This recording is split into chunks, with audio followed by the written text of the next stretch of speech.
ही मटार कचोरी बघा, भरपूर लेस असलेली, पदर सुटलेली, दिसतानाच किती सुंदर दिसते, खुसखुशीत दिसते ना.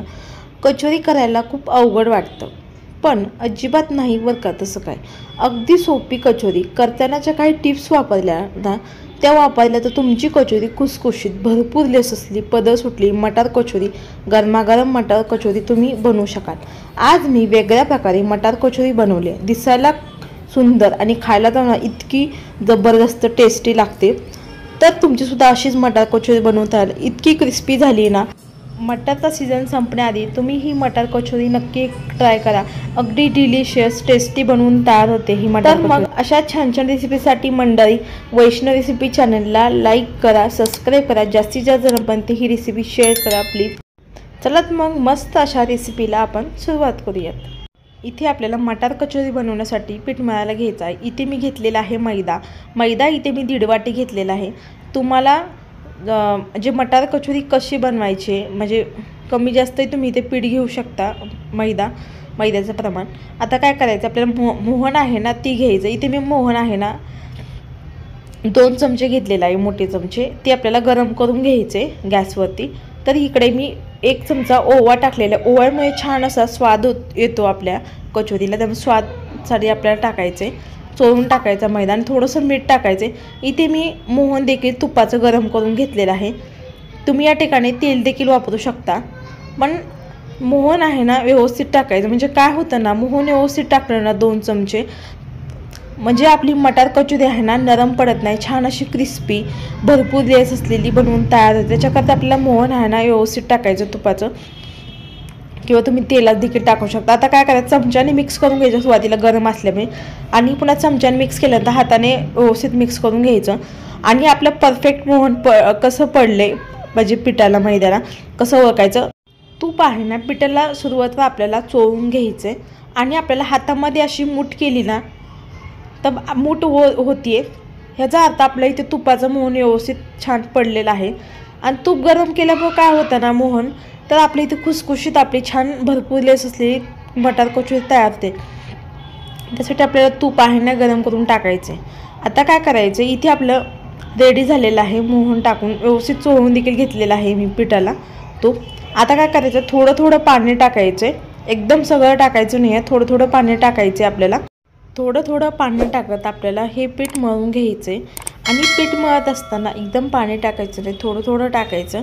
आणि आपल्याला हे जे पीठ मळून घ्यायचं आहे, आपण पुरीला पीठ कसं मळतो ना अगदी त्या पद्धतीचं मळून घ्यायचं आहे. जास्त अगदी आपण कणिक रेग्युलर कशी मळतो ना तसं नाही मळायचं, थोडंसं घट्टसर ठेवायचे. फक्त सॉफ्ट करून घ्यायचं आहे हा डो आपल्याला. व्यवस्थित असा मी इथे गोळा मळून घेतलेला आहे. जास्त घट्ट देखील ठेवायचं नाही, अगदी पुरीप्रमाणे ठेवायचं. याप्रमाणे आपल्या इथे पीठ देखील मळून झालेला. आता झाकण ठेवून आपलं 20 मिनिट आपल्याला मुरवण्यासाठी ठेवायचं आहे हा डो. आता काय करायचं, इथे मी मटर घेतलेला आहे फ्रेश असा. मी ती 1 वाटी घेतलेला आहे, ज्या वाटीने आपण पीठ मळायला घेतलं होतं ना त्या वाटीने. इथे मी थोडासा आणखीन घेतलेला आहे. आता 1 इंच अद्रकचा तुकडा टाकायचा ह्याच्यामध्ये मटारमध्ये. आणि 4 हिरव्या मिरचीचं प्रमाण तुम्ही इथे कमी अधिक करू शकता. आता झाकण लावून हे आपल्याला मिक्सरमध्ये फिरवून घ्यायचे, पल्स मोडवरती बंद चालू करून. थोडं ओबडधोबड ठेवायचं, जास्त क्रश करायचं नाही आहे. या पद्धतीने करून घ्यायचं आहे, थोडंसं मोठं रवा असं. आता काय करायचं, तुम्ही चॉपरमध्ये सुद्धा ह्याला क्रश करू शकता. चॉपरमध्ये सुद्धा मटार आहे ना तो छान क्रश होतो. आता ह्याला बाजूला ठेवून देणार. आता काय करायचं, आपल्याला एक वाटण करायला घ्यायचं आहे. इथे मी 1 चमचा धने घेतलेले आहेत अख्खे, आणि 1 चमचा जिरे घेतलेले आहेत. इथे मी अर्धा चमचा बडीशोप घेतलेली आहे. आणि मिक्सरला बारीक करून घ्यायचे. बघू शकता या पद्धतीने मोठी अशी पावडर करून घ्यायची, भरड अशी, बघू शकता या पद्धतीने. आता हे बाजूला ठेवून द्यायचं. इथे मी एक पॅन घेतलेला आहे. पॅनमध्ये काय करायचं, 1 पळी केटलीतल्या पळीने तेल टाकायचे. तेल छान गरम झालं की आपण जे भरड करून घेतली ना बडीशोप, धने, जिरे, ते आपल्याला टाकायचे. आणि ह्याला मिनिटभर आपल्याला परतून घ्यायचं आहे, कारण आपण हे धने वगैरे भाजून घेतले होते. ह्याला आपल्याला परतून घ्यायचं. आणि इथे काय करायचं, आपल्याला छान बाइंडिंग यावं याच्याकरता इथे मी 1 चमचा बेसनपीठ टाकते. हे कच्चं आहे, बेसनपीठ असताना ते घेतलेलं आहे. आणि आपल्याला भाजून घ्यायचं 1 ते 2 मिनटं याला. मी याला छान भाजून घेते याच्याबरोबर. 1 ते 2 मिनटांनंतर तुम्ही बघू शकता याला छान भाजून झालेलं आहे. आता काय करायचे, आपण जे मटार क्रश करून घेतला होता ना हिरवा, तो टाकायचा आहे. आणि या मटारला आपल्याला सुरुवातीला काय करायचं, ह्याला मिक्स करून घ्यायचं आहे एक जीव असं, आणि आपल्याला मिक्स करत आपल्याला ह्याला छान मटाराला देखील परतून घ्यायचं आहे 3 ते 4 मिनिट याला छान. आता ह्याला मी छान परतून देखील घेतलेलं आहे, म्हणजे मटारचा कच्चेपणा दूर होईपर्यंत, अगदी कोरडं सारण होईपर्यंत आपल्याला हे मटारचं सारण आहे ना हे परतून घ्यायचं. आता काय करायचं आहे, इथे मी कश्मीरी लाल तिखट घेतलेला आहे 2 चमचे, ते टाकायचे, आणि 1 चमचा गरम मसाला, तुमच्याकडे जो कुठला गरम मसाला तो टाकायचा आहे, आणि अर्धा चमचा हळद टाकायचे, धने पावडर जिरे पावडर टाकायचे अर्धा चमचा, आणि आपल्याला टाकायचे काळं मीठ अर्धा चमचा, आणि साधं मीठ टाकायचं पांढरं चवीनुसार, आणि ते टाकायचे आमचूर पावडर थोडंसं आंबट, म्हणजे आमचूर पावडर टाकल्यामुळे काय होतं माहिती का, छान अशी टेस्ट येते, थोडी आंबट अशी छान अशी मस्त लागतं. त्याच्याकरता आपल्याला हे मसाले आपल्याला ह्यासोबत परतून घ्यायचं आहे, मिक्स करून घ्यायचं आहे छान असं 1-2 मिनिट ह्याला छान मिक्स करून घेतलेलं आहे मसाल्यासोबत. आता मिश्रण देखील तुम्हाला बघू शकता तुम्ही कोरडं वाटते, 3 ते 4 मिनिट याला छान मी ह्याला मिक्स करून घेतलेलं आहे. आता काय करायचं आहे, आता आपल्याला छान अशी आणखी टेस्ट वाढावी आपली मटार कचोरी. इथे मी घेतलेलं आहे 2 बटाटे घेतलेले आहेत, उकडून साल काढून घेतलेले आहेत. तर आता आपल्याला काय करायचं आहे, हाताने असे मॅश करून टाकायचे आहेत. तुम्ही मॅशरच्या साह्याने सुद्धा मॅश करून टाकू शकता, आधी मॅश करायचं आणि मग बटाट टाकायचं, पण मी हाताने इथे कुस्करून म्हणजे असं मॅश करून टाकते हाताने. आता मॅश केल्यानंतर काय करायचं, आपल्याला बटाटा आहे ना ह्याच्यासोबत परतून म्हणजे व्यवस्थित असा मिक्स करून घ्यायचा आहे मटारच्या सारणासोबत व्यवस्थित असा. आणि बटाटा घातल्यामुळे काय होतं माहिती का मंडळी, छान असा स्वाद उतरतो आपल्या मटार कचोरीमध्ये, आणि छान टेस्टी लागते बटाटा घातल्यामुळे. त्यामुळे अवश्य घाला, मी सजेस्ट करते तुम्हाला. आणि मस्त बघू शकता इथे आपलं सारण देखील म्हणजे स्टफिंग देखील बनवून तयार झालेलं आहे मटार कचोरीचं. इथे आपलं कोरडं देखील झालेलं आहे सारण. हे असं परफेक्ट व्हायला पाहिजे सारण मटार कचोरी बनवण्यासाठी, अगदी ओलं ठेवायचं नाही. आता काय करायचं, थंड होण्यासाठी एका मोठ्या आपल्या ताटामध्ये काढून घ्यायचे म्हणजे थंड होण्याकरता. आणि ह्याला साधारण आपल्याला काय करायचं, मोठ्या ताटामध्ये पसरून काढलं ना, आता आपल्याला साधारण 15-20 मिनिट आपल्याला हे थंड करून घ्यायचं आहे पूर्णपणे. मी याला छान थंड करून घेत आहे, फॅन खाली तुम्ही करू शकता किंवा रूम टेम्परेचरवर देखील करू शकता. सारण देखील थंड झालेला आहे, छान गोळा होतोय. आता काय करायचं, आपण जो डो मळून घेतला होता ना मटार कचोरीचा, त्याला एकसारखं आणखीन एकदा मळून घ्यायचं आहे. आणि आपण चपाती एवढा गोळा घेतो ना तेवढा गोळा करून घ्यायचा आहे हातावरती. या पद्धतीने गोळा देखील करून घेतलेला आहे व्यवस्थित असा गोलाकार. आता गोलाकार गोळा करून घेतला ना, पोळपाटावरती हा गोळा ठेवायचा आहे, आणि याला लाटून घ्यायचे आपल्याला लाटण्यानं. आणि लाटत असताना आपल्याला लंबूच्या आकारामध्ये लाटायचे, अगदी गोल साईज नाही ठेवायची ह्याची.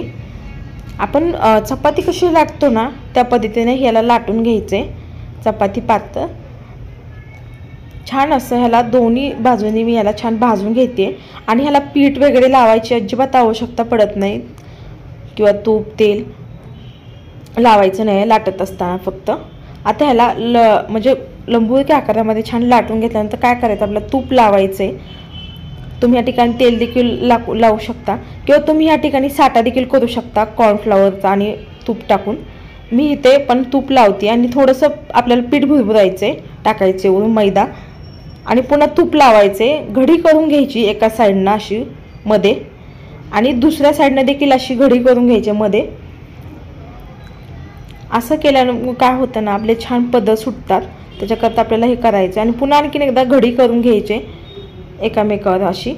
आणि ह्याला असंच ठेवायचं नाही बरं का, थोडंसं लाटून घ्यायचे, अगदी अलगद हाताने लाटून घ्यायचं आपल्याला हे या पद्धतीने. आणि बाजूच्या ज्या साईड्स असतात ना त्या कट करून घ्यायच्या आहेत कटरने, किंवा तुम्ही चाकून देखील करू शकता. आता काय करायचं, याला रोल करायचं आहे व्यवस्थित असा रोल या पद्धतीने करून घेतलेला आहे. बघू शकता तुम्ही, छान होतोय रोल देखील मस्त झालेला आहे तयार, बघू शकताय. आणि असं रोल केलं ना काय होतं, भरपूर लेस असली मटार कचोरी पदर सुटलेली बनवून तयार होते.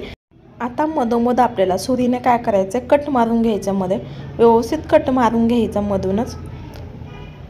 आता कट मारून घेतल्यानंतर जी खालची आपण कट केलेली साईड आहे ना ती खाली करायची पोळपाटाखाली लाटण्यासाठी, आणि जी म्हणजे साईडची वरची बाजू होती ना ती वरती करायची. म्हणजे काय होतं माहिती आहे का, असं केल्यामुळे आपले आहे ना मटार कचोरी छान पदर सुटलेली बनवून तयार होते. त्याच्याकरता हे लक्षात ठेवायचं आहे. आणि हे काय होतं माहिती आहे का मंडळी, हे बाहेर येतं थोडंसं पीठ, तर त्याचं आपल्याला चिटकून घ्यायचं आहे आतमध्ये. थोडंसं पाण्याचा हात लावून आणि ह्याला लाटून घ्यायचं आपल्याला. लाटत असताना मीडियम पद्धतीचं आपल्याला हे लाटून घ्यायचे. आपण करंजीचं हे कसं लाटतो ना अगदी तसं लाटून घ्यायचं करंजीची लाटी. आणि याच पद्धतीने मी आणखीन एक लाटून घेत आहे. आणि आपल्याला लक्षात ठेवायचं जी कापलेली बाजू आहे ना ती खाली करायची आणि लाटून घ्यायचं आपल्याला. आणि लाटत असताना जास्त आपल्याला म्हणजे खूप पातळ देखील लाटायचं नाही, अगदी मीडियम पद्धतीचं ह्याला लाटून घ्यायचं आहे. आणि आता काय करायचे आपण जी लाटलेली बाजू आहे ना ती खाली आणि आपण जी लाटत होतो ना ती वरतीच ठेवायची. आता काय करायचं आपल्याला सारण आहे ना ते भरून घ्यायचं आहे आतमध्ये. मी अगदी गोळा करून घेतलेला आहे लिंबा एवढा आणि भरून घेतलेला आहे मध्ये. आणि भरत असताना आपण मोदका म्हणजे आपण पुरण कसं भरतो ना त्या पद्धतीने भरून घ्यायचं. आणि एक्स्ट्राचं जे भाग असतो ना म्हणजे पीठ असतं ना ते काढून घ्यायचे आणि त्याला बंद करून घ्यायचं व्यवस्थित असं. कारण काय होतं तेलामध्ये वगैरे टाकलं ना फुटण्याची शक्यता असते, त्यामुळे खालच्या बाजूने व्यवस्थित असं बंद करून घ्यायचं. बघू शकता तिथं दुमडून बंद करून घ्यायचं. आता काय करायचं दुसरी कचोरी तुम्हाला आता भरून दाखवते याच पद्धतीने. लिंबा वडा गोळा भरायचा आपल्याला कचोरीमध्ये. आणि लिंबा वडा गोळा भरला ना हे साईड्स जे असतात ना गोळा करून घ्यायचे या पद्धतीने सुद्धा. आणि याला पीठ जेवढं आपल्याला काढून घ्यायचं त्यात काढून घ्यायचं आणि मध्ये तिथंच दुमडून घ्यायचं आहे पीठ आहे ते कचोरीचं. आणि ते आपलं देखील 2 कचोऱ्या इथे आपले बनवून तयार झाले. इथं सो झालेलं देखील मी याच पद्धतीने कचोऱ्या बनवून घेत आहे. आता काय करायचं आपल्या साईडला मी देखील लगेच तेल गरम करत ठेवलं होतं. तेलामध्ये आपल्याला एक कचोऱ्या सोडून घ्यायच्या. मी ते 4 सोडले आहेत. आणि तेलाचं टेम्परेचर आहे ना आपल्याला हाय ठेवायचं नाही आहे. हाय ठेवलं ना भरपूर लेस सुटणार नाहीत आणि खूप लगेच आपल्या डार्क होतील. त्याच्याकरता आपल्या तेलाचं टेम्परेचर आहे ना मंदच ठेवून आपल्याला ह्या कचोरी तळायच्या आहेत. म्हणजे काय होतं आणि असं तेल उडवायचे कचोरीवरती. म्हणजे काय होतं भरपूर लेस असलेली आपली कचोरी लेअर सुटतात आपल्या कचोरीला, त्याच्यासाठी आपल्याला हे असं तेल उडवायचे. इथे बघू शकता तुम्ही आपल्या एक 3 ते 4 मिनिटांत कचोऱ्या देखील छान तळल्या देखील गेलेल्या आहेत. आता याच पद्धतीने कचोऱ्या देखील मी राहिलेल्या तळून घेणार आहेत. याच गोल्डन रंगावरती तळून घ्यायच्या आहेत. आणि कलर बघू शकता इतका सुंदर आलेला आहे, मस्त सुंदर सुरेख दिसत आहेत.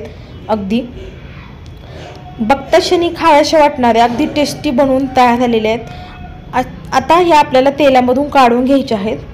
बघू शकता तुम्ही किती मस्त आपल्या दिसायला सुंदर आणि खायला तर एकदम मस्त टेस्टी बनवून तयार झालेल्या आहेत मटार कचोरी. भरपूर लेस असलेली पदर सुटलेली आपली इथे मटार कचोरी खुसखुशीत बनवून तयार झालेली आहे.